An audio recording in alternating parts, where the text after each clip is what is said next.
7 de junio, ¿qué tal? Muy buenos días, bienvenidos a su programa Contacto Directo. Empezamos revisando quiénes son hoy nuestros invitados. Nos acompaña ya en nuestros estudios en Guayaquil, Cleber Sigüenza, presidente del Comité Empresarial Ecuatoriano. La postura del comité frente al proyecto económico urgente, cuáles son los sectores productivos que no han sido tomados en cuenta en el proyecto y la seguridad jurídica sobre el límite del endeudamiento público. Lo vamos a revisar. También estará con nosotros Juan Sebastián Roldán, el secretario particular de la Presidencia de la República. La resolución de la OEA sobre las elecciones en Venezuela y su democracia. La posición de Ecuador de abstenerse en la votación y además un discurso de no permanecer callado ante una situación insoportable en Venezuela. Además, Mauricio Proaño, asambleísta de la Revolución Alfarista, miembro de la Comisión de Desarrollo Económico. Una nueva remisión de intereses, multas, recargos y moras sobre deuda que se mantenga con el Estado. La oposición a este punto en el proyecto económico urgente lo analizamos. Las autoridades ecuatorianas aseguran que en Colombia han acorralado a alias Guacho, el autor de los atentados, secuestros, asesinatos en San Lorenzo, en la provincia de Esmeraldas. Los ministros del Frente de Seguridad del Gobierno y el mando policial acudieron este miércoles a la Comisión Ocasional de Seguridad Fronteriza de la Asamblea, encargada de analizar la tensa situación de inseguridad en la frontera norte. Las autoridades fueron convocadas para que informen sobre las acciones ejecutadas con el objetivo de combatir la violencia en la frontera con Colombia tras los atentados, secuestros y asesinatos del grupo disidente de las FARC Oliver Sinesterra, comandado por alias Guacho. El ministro del Interior, Mauro Toscanini, aclaró que existe intercambio de información con Colombia, que sabe que alias Guacho le pisan los talones desde el otro lado de la frontera. Lo estaban ya acercando la columna de Guacho, que habían 11 bajas, me parece que 6 muertos y 5 detenidos. Los están comenzando a desarticular como banda narco delictiva. Además que las fuerzas militares de Colombia ejecutan operaciones en la zona en donde podrían estar los cuerpos del equipo de Diario El Comercio. Que se estaba rastrillando, como llaman ellos, el área, que estaban con carnes especializados, y hasta ahí es lo que sabemos nosotros. Para continuar con la comparecencia, el ministro de Defensa pidió que sea reservada. No todos los asambleístas estuvieron de acuerdo. Porque el recibimiento que hicimos a los señores ministros anteriores se las hizo con carácter reservada y nada de nuevo nos dijeron. Al final, la comparecencia se declaró reservada y los periodistas tuvimos que abandonar la sala de sesiones. La actualidad, los protagonistas, el análisis y la información en Contacto Directo.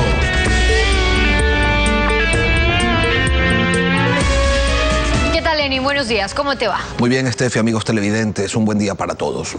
En el proceso de socialización del proyecto de ley de fomento productivo, atracción de inversiones, generación de empleo y estabilidad y equilibrio fiscal, concurrió ante la Asamblea Nacional a la Comisión de Desarrollo Económico el ingeniero Cleber Sigüenza, presidente del Comité Empresarial Ecuatoriano. No pueden sino estar satisfechos con el proyecto que ha preparado su antecesor en el comité, Richard Martínez. Buenos días. Sí, buenos días, Lenin, buenos días a los televidentes, de manera especial a los trabajadores y empresarios, quienes ponen los dos factores indispensables para la producción, que son el trabajo y el capital. Es un buen proyecto, ¿están satisfechos con él? Sí, mire, Lenin, luego del desastroso manejo económico de la década pasada y los cambios en lo político y en lo institucional implementados por el actual gobierno, el sector productivo estaba muy expectante de que se den medidas económicas concretas. Esto sin duda es un gran primer paso, esto motiva efectivamente a la inversión, pero hace falta mucho más. ¿Qué es lo que hace falta? Bueno, por ejemplo, hace falta algo muy importante, puntualizar el incremento de la deuda para los próximos años. Este año es casi que indispensable que se ejecute el presupuesto tal como estaba planeado, con un incremento de deuda de alrededor de 8.000 millones. Pero tampoco se puede dejar liberalizado, no tener un techo durante 3 años y decirles, hey, confíen en nosotros que vamos a manejarlo responsablemente, un acto de fe, un salto al vacío. Así no se deberían manejar las cosas, ¿no? Por supuesto que sí. El periodo de convergencia y estabilización de 3 años requiere de metas específicas anuales, tanto en la reducción del gasto público como en cómo nos vamos ajustando al 40% de la deuda. Ahora, ¿eso debería ser incluido en la ley o dejarle al gobierno que a través de reformas establezca pues cuáles son los parámetros, los límites sobre los que tiene que manejarse este endeudamiento durante estos 3 años de la estabilización? Es mucho mejor si es que se implementa en la ley, pues los mercados esperan acciones claras. El solo anuncio de la presencia del ministro Martínez provocó una caída del riesgo país. Sin embargo, ahora los mercados están expectantes. Y esto es mucho más importante en una situación externa muy compleja, donde la Fed se prevé que incrementará por 4ª ocasión la tasa de interés, que pasará ya en este caso del 1%, y luego de haber mantenido por cerca de 10 años tasas de alrededor del 0%. Eso va a impactar en la apreciación del dólar, eso va a disminuir la competitividad de nosotros también frente a nuestros vecinos, quienes automáticamente deprecian la moneda.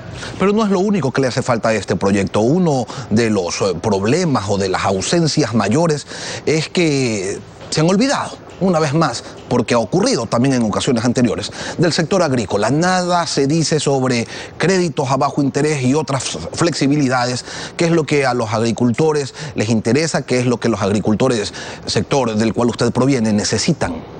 Así es, Lenin. Yo represento al Comité Empresarial Ecuatoriano, que es el gremio de gremios. Sin embargo, por supuesto, provengo del sector agrícola y efectivamente se necesitan mayores puntualizaciones sobre beneficios para el sector agrícola. Pues acordémonos que la economía en general tiene unos altísimos costos de producción, ¿no? Estos altísimos costos de producción están derivados de un exceso de costos por trámites, tasas, multas, impuestos.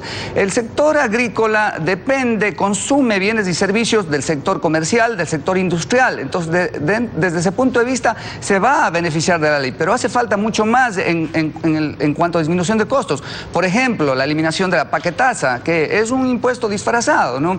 El que se puntualice con mejor precisión la disminución del impuesto a la salida de divisas. Entendemos que en la situación fiscal actual es complicado, sin embargo, esperamos que se especifique cómo irá reduciéndose el impuesto a la salida de divisas, ¿no? Pero incentivos a la avena del sector agrícola para incrementar esa productividad que está apenas en un 60%, ¿cuáles deberían ser?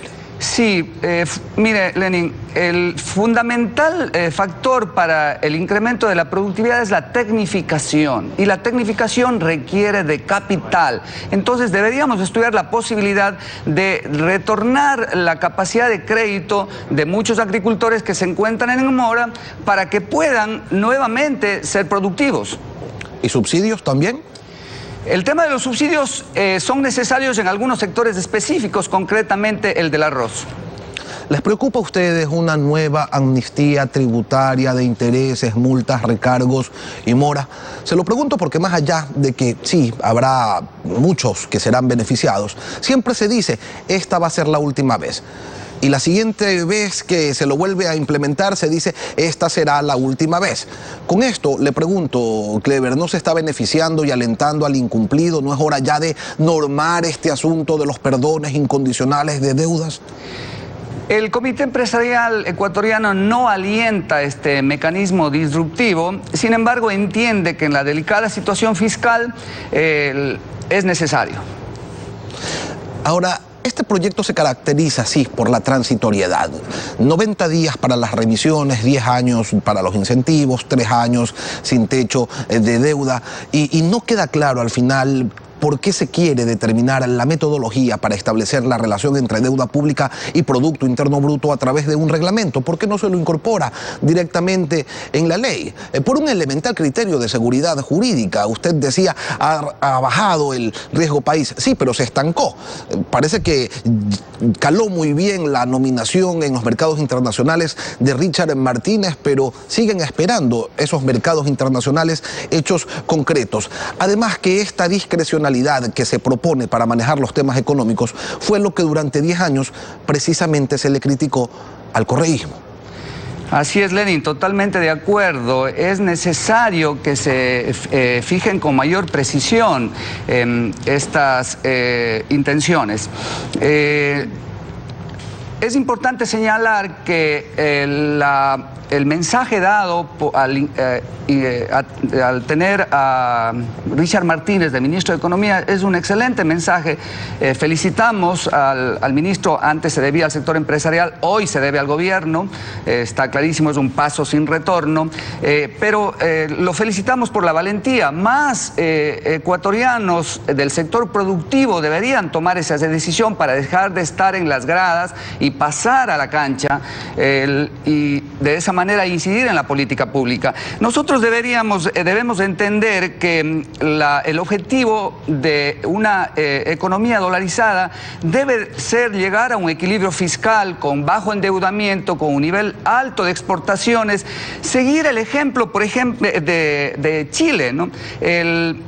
Si me ayuda, por favor, con esta información, el déficit como porcentaje del PIB en Chile es históricamente alrededor del 3%, menor al 3%. En el Ecuador ha sido superior al 5%. En este año, inclusive, estamos hablando de un déficit fiscal que podría llegar al 8% y que justamente se están tomando las medidas correctivas. El gasto público como porcentaje del PIB en Chile ha estado históricamente alrededor del 25%. Cuando suben al 28% intentan rápidamente bajarlo. Y eso deriva en la calificación de riesgo, en este caso en el rating Moody's. Nosotros estamos en B3 mientras ellos están en A3. ¿A dónde lleva todo esto? A que la tasa de interés activa en el Ecuador sea cercana al 8%, mientras que en Chile es 2.5%. Esta tasa de interés alta, que no puede bajarse por decisiones, sino que responde a unas realidades, impide el desarrollo de la economía y la reducción de los costos de producción, que hoy por hoy están muy altos. Clever Sigüenza, presidente del Comité Empresarial Ecuatoriano. Gracias por acompañarnos esta mañana aquí en Contacto Directo. Muchísimas gracias a usted, Lenin. 7 de la mañana con 12 minutos. Antes de ir a la entrevista con Juan Sebastián Roldán, el secretario particular de la presidencia, para hablar sobre la posición de Ecuador ante la OEA, vamos con una réplica. El 9 de febrero, Mesías Tatamuez de la Sedocult cuestionó a la empresa Explosen, fabricante de explosivos, productos pirotécnicos y accesorios con una mayoría accionaria del Estado. La acusó por un accidente laboral. Tatamuez dijo en aquel entonces que no había un trato adecuado a los trabajadores y que no se había firmado un contrato colectivo. El abogado Jorge Fiallos, el procurador síndico de Explosen, lo replicó y hoy el vicepresidente de la Sedocult, Edwin Bedoya, solicitó el derecho a la réplica a Explosen. Recordemos lo dicho por Fiallos primero y luego lo expresado por Bedoya. El pasado 7 de febrero se suscitó un siniestro en la planta de la compañía, resultando una persona herida con quemaduras de segundo grado. Su cuadro evoluciona de manera favorable. Explosem brinda el apoyo a su colaborador y a su familia, satisfaciendo los gastos médicos que no están cubiertos por el seguro e incluso el hospedaje de su familia durante este trance. Para determinar los motivos del siniestro, se ha conformado una junta de investigación y la línea en la cual ocurrió el accidente se encuentra cerrada. Se reinstalarán las actividades cuando existan garantías de que estos sucesos no se repetirán. Es el primer siniestro que existe en más de 4 décadas de trabajo. Exteriorizamos rechazo a las infundadas aseveraciones del señor Tatamuez sobre actos de acoso y presunta violación de los derechos laborales, en el cual se realiza símil con una hacienda. Explosem respeta los derechos de sus trabajadores de forma íntegra. Prueba de ello, La remuneración de nuestros colaboradores está muy por encima de la mínima sectorial y del salario básico unificado. Manifestamos que Explosem no ha detenido el trámite de un contrato colectivo de trabajo. Apoyamos esta iniciativa en los términos que sean efectivamente realizables. No permitamos que se tergiversen los hechos y se afecte la imagen de la fábrica de explosivos conformada por una mayoría accionaria del Estado ecuatoriano a través de comentarios que carecen de asidero fáctico y legal. La CEDOCUD, en relación al pronunciamiento del señor procurador síndico de la empresa Explosem, una de las empresas del ISPA, nos ratificamos en lo mencionado por el compañero Mesías Tatamuez al mencionar que existe violación de derechos al no haber podido firmar el contrato colectivo por más de 3 años. El 26 de septiembre fue firmado entre el señor gerente Diego Serrano el contrato colectivo, razón por la cual el nuevo y actual gerente, el señor Wilson Goyes, no ha podido procesar porque no quiere procesar ni arreglar el problema de contrato colectivo. Dada esta situación, los trabajadores están yéndose en este momento a la huelga, una huelga declarada. En cuanto al acoso laboral, los trabajadores dirigentes de Explosem han sido acosados, tanto que fueron sacados 6 vistos buenos por parte de la empresa. Estos vistos buenos fueron negados por el Ministerio de Trabajo, por tanto existe todavía violación y persecución y acoso laboral a los trabajadores de Explosem.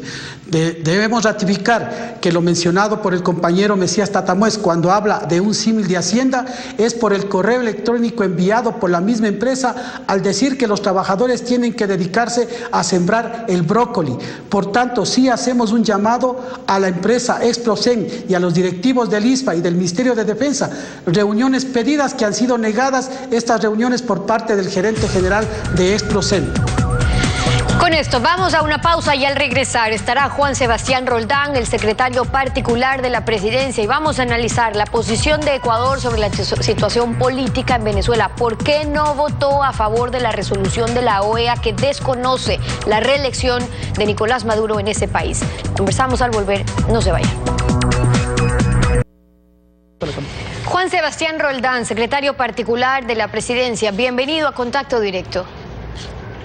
Buenos días, Stephanie, ¿cómo está? Buenos días. Sobre la decisión de Ecuador de abstenerse en la resolución de la OEA que desconoce la reelección de Maduro, se abstiene, pero dice, llamen a una consulta popular para ver si hay que convocar a nuevas elecciones. ¿Eso, en el fondo, está reconociendo que las últimas elecciones allí están en duda, que no son legítimas? Stephanie, buenos días a todas las personas que nos escuchan. Quisiera pedir una aclaración sobre la entrevista anterior que creo que es fundamental. El periodista Lenín Artieda dijo que la ley económica presentada en Asamblea no tiene ningún beneficio para los temas agrícolas y eso no es real. Uno de los beneficios más importantes que tiene la ley es que a los productos priorizados, uno de ellos los productos frescos en términos agrícolas, no se les cobrará impuesto a la renta en los próximos 10 años si no están en las provincias de Guayas y Pichincha, en las que no se cobrará en 8 años. Y decía que se tienen que dar créditos. Ban Ecuador ha entregado más de 300 créditos en un solo año.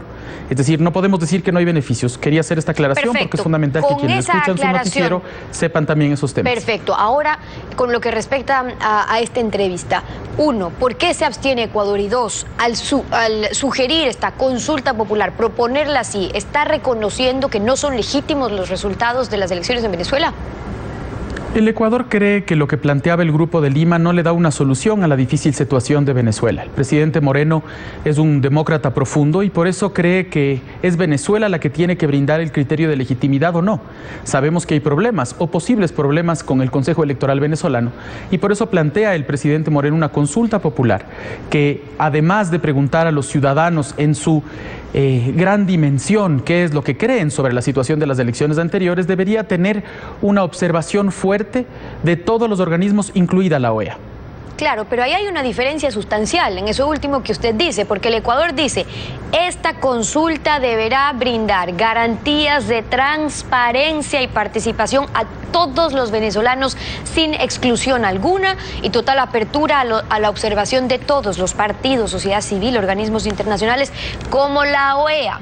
Ecuador ya estaría tomando una posición distinta a la que ha expresado en los últimos años si ya está observando entonces que los anteriores procesos no contaron con garantías de transparencia y participación y por eso hoy lo pide.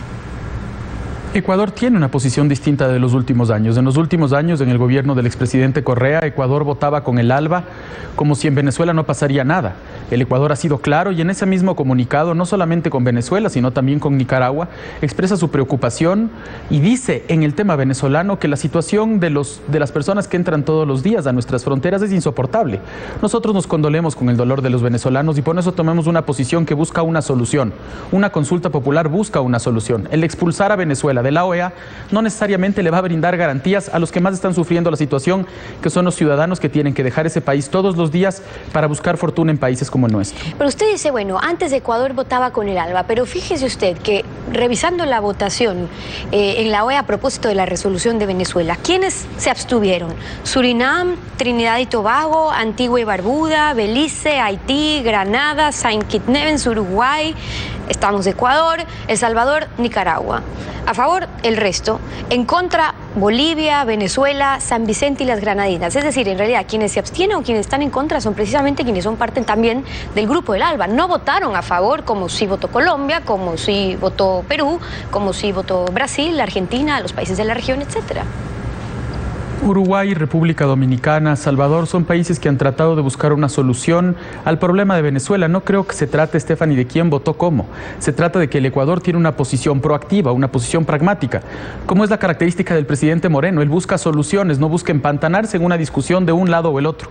Lo que busca es plantear una solución. José Miguel Vivanco, quien dirige Human Rights Watch, una de las organizaciones de derechos humanos más respetadas del mundo, ayer le pone un tuit al presidente Maduro y le dice que si es que él está tan seguro de las elecciones, ¿por qué no sigue lo que plantea el presidente Moreno con respecto a una consulta popular, que es lo que planteamos, con amplia observación internacional incluida la OEA, para ver si de verdad las elecciones fueron justas o no? Nosotros planteamos soluciones, Stephanie, no importa dónde, nosotros planteamos soluciones para la gente que más lo necesita. Y por eso es importante esa, digamos, condición o sugerencia que hacen de que sí, una consulta popular, pero que sea transparente y que tenga la observación, y pone incluso el presidente Moreno, de la OEA. Pero ya sabemos cuál es la posición de Nicolás Maduro, ya se ha escuchado, de hecho, las últimas declaraciones que hizo en relación a la OEA. Entonces, la resolución que se aprobó en el punto 1 dice: declarar que el proceso electoral en Venezuela carece de legitimidad por no cumplir con los estándares internacionales, por no haber contado con participación de todos los actores políticos y sin las garantías necesarias para un proceso libre, justo, transparente y democrático. Pero luego en una de sus resoluciones dice: aplicar la Carta Democrática, los mecanismos para preservación y defensa de la democracia. Y pregunto eso, ¿qué implicaciones podría traer para saber cuál sería la oposición de Ecuador en ese sentido? La preocupación que tuvo el Ecuador con ese comunicado es el punto 1 y el punto 8. El primero usted lo leyó porque eso determina que los países desde fuera decidimos si es legítima o no la elección. Ya vivimos un gobierno como el del presidente Correa, que en lugar de hablar de lo legal, hablaba de lo legítimo. Entonces decía, esta ley no es legítima, entonces no hay que cumplirla. Nosotros creemos que existe la legalidad y esas son las normas que nosotros tenemos que seguir para decidir si convivimos en conjunto. O si no, yo decido lo que es legítimo y el otro también decide lo que es legítimo y terminamos peleando. El 8, que es más grave, lo que plantea es posibles sanciones para Venezuela. Ya hemos vivido lo que son sanciones para los países. ¿Quiénes sufren las sanciones? Los más necesitados, las personas que más duro la pasan, no los gobernantes, no los partidos que gobiernan. Creemos que la consulta popular es una salida concreta para que mejoren las circunstancias en Venezuela. En ese comunicado, el presidente Moreno les dice también que nosotros, me refiero a Ecuador, estamos viviendo muy de cerca la situación de Venezuela porque están llegando a nuestro país miles de venezolanos que se ven forzados a abandonar su país y además en condiciones infrahumanas, y que Ecuador no puede quedarse callado cuando la situación se ha tornado ya insoportable para sus ciudadanos. Es decir, esto ya no se trata solamente de un tema de Venezuela, es la región, son los países que estamos acogiendo a miles de venezolanos saliendo desesperadamente de sus hogares, los que tenemos que ya tener una posición firme sobre lo que está ocurriendo allí. Sin duda, usted ha leído las partes más importantes del comunicado del Ecuador, que marcan una gran diferencia con la posición anterior con el gobierno pasado. Nosotros hablamos de condiciones insoportables para sus ciudadanos, hablamos de una situación infrahumana para las personas. Nosotros ya vivimos una migración en 1999, nuestros ecuatorianos migrantes ya vivieron lo que es tener que salir del país expulsados por una situación. Nuestro gobierno se conduele con las personas que están llegando, nuestro gobierno recibe a los venezolanos que vienen al Ecuador como otros países recibieron a los ecuatorianos, pero hay que buscar una solución. Esas personas no tienen que seguir saliendo todos los días por miles. Nosotros creemos que hay que buscar una solución amistosa, una solución democrática, soluciones como las que hemos planteado en el país, Stephanie, con la consulta de febrero, que nos están llevando a un cambio institucional sin que haya pelea, sin que haya derramamiento de sangre. ¿Hay alguna gente mañosa que se opone a ese tipo de posiciones? Pues muy bien, la ciudadanía en general es la que le aprobó y esa es la legitimidad que tiene. Son las observaciones de Juan Sebastián Roldán, el secretario particular de la Presidencia, hoy en Contacto Directo. Gracias por haber estado con nosotros. A usted, muchas gracias. 7:30, una pausa y al regresar, Mauricio Proaño, asambleísta de la Revolución Alfarista, miembro de la Comisión de Desarrollo Económico. La oposición a la remisión de multas, intereses, recargos y mora que consta en el proyecto económico urgente, lo revisamos al volver, no se vaya. Desde el 2007 se han aplicado 4 remisiones tributarias en el Ecuador, 2 regionales y 2 nacionales. Estas últimas se aplicaron en el 2008 y en el 2015 y le permitieron al anterior gobierno en cada ocasión recaudar cerca de 900 millones de dólares. Ante la compleja situación económica que vive el país, ¿es necesario aplicar una vez más esta medida? Se lo preguntamos a Mauricio Proaño, asambleísta electo por Pichincha, ex Alianza País, hoy militante del movimiento Revolución Alfarista que promueve el expresidente Rafael Correa, además miembro de la Comisión de Desarrollo Económico. Buenos días, asambleísta. Buenos días, un saludo a todo el pueblo ecuatoriano. Una de las preguntas que usted me hace cuando existen remisiones, sí, existen remisiones, se han dado, no es la primera vez que se hace remisiones, pero se han hecho cuando existen problemas económicos fuertes, que a veces en la noticia se dice eso, pero en realidad cumple otra función.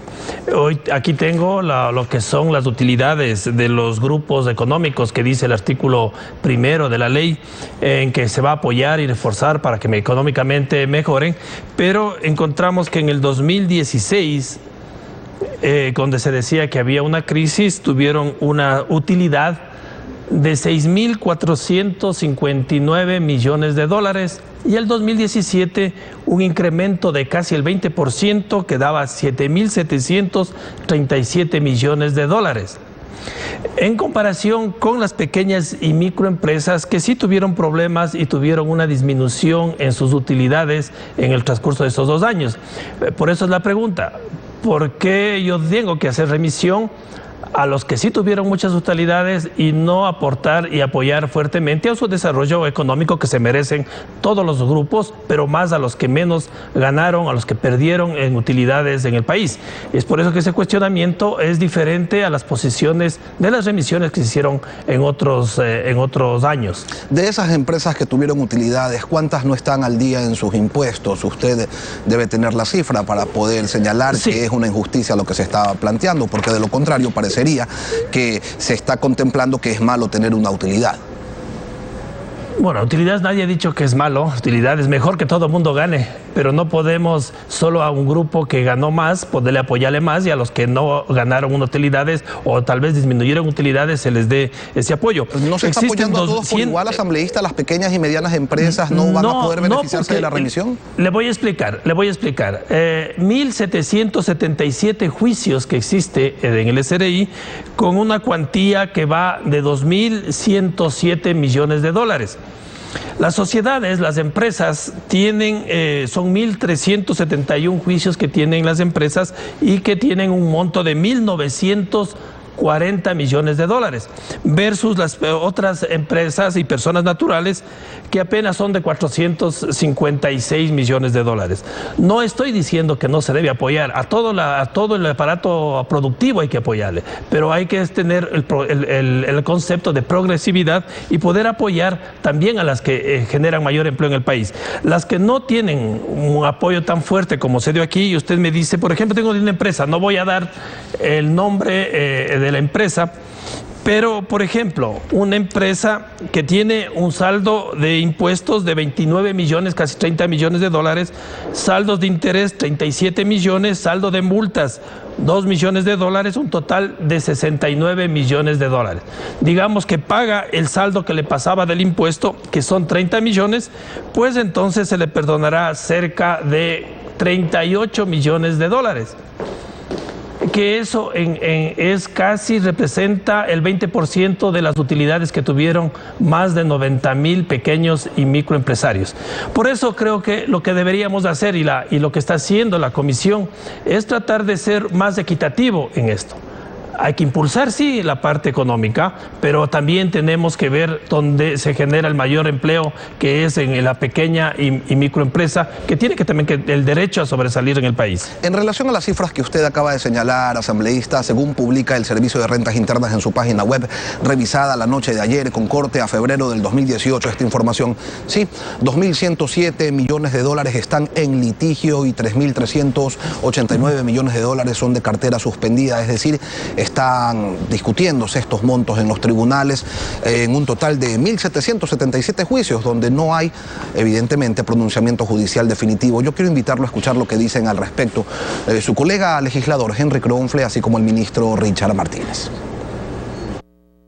Hay 4.000 millones de dólares que están en tribunales, que muchos de esos están impugnados. Él, al decir esta declaración, lo que está diciendo es que ya se resolvieron estos juicios y tiene toda razón el Estado. Él piensa que se van a cobrar con una tasa aduanera que está en una prueba y en error, que es discrecional. Importante decir que estos recursos de este momento están en litigio entre el Estado y el contribuyente. Es decir, no es que se están condonando las deudas, no hay deudas en firme.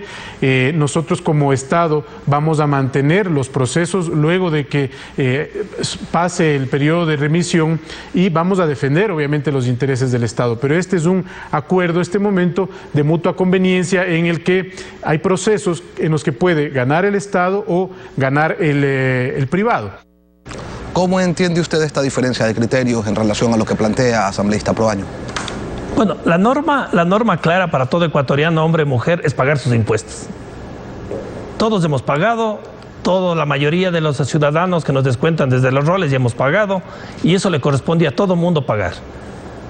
No es que nos están haciendo un beneficio al Estado en la remisión y nosotros hacemos un favor.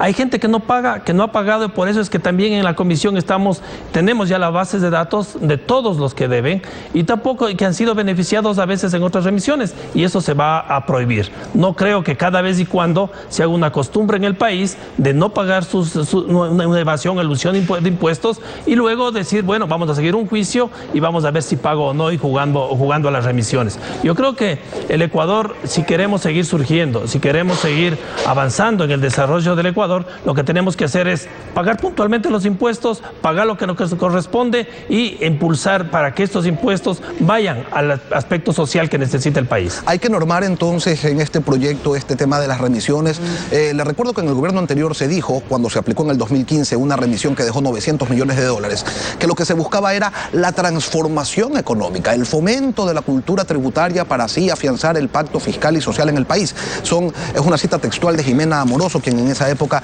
estaba al frente del Servicio de Rentas Internas. Hoy se dice que hay una crisis también. ¿A qué se debe la diferencia entre lo que se decía en el 2015 y lo que se señala hoy? Bueno, hay unas diferencias, pero creo que remisión se hizo. La otra remisión también se hizo con la banca pública, porque, por ejemplo, había casi 48,000 agricultores, menos de 20,000 dólares, que tuvieron problemas graves por sequías, por inundaciones, por plagas y enfermedades, los cuales el Banco de Fomento les estaba ya quitándoles sus propiedades por los pagos y las multas y los intereses. Eso se hizo porque también tenía que verse apoyar a los pequeños productores en este tema. Pero yo creo que el tema sí es muy importante que la ciudadanía conozca. No se puede, yo creo que no es un plan económico de reactivación económica, es un plan plan fiscal que tiene el manejo en el entendido de que el disminuir los impuestos en el remisión de las deudas, eso estimula la economía. Creo que cualquier empresario, hasta la inversión internacional, lo que necesita es estabilidad, lo que necesita es mejores normas y reglas de juego para las inversiones, siempre y cuando cuidando que en el país también no existe un desangre de los dólares que se van, sino que tiene que haber un cuidado y reinversión también en el país. Ustedes conocen, más de 50.000 millones de dólares de los ecuatorianos están en paraísos fiscales. ¿Qué hubiera pasado si esos 50.000 millones de dólares estaban aquí en el país generando empleo?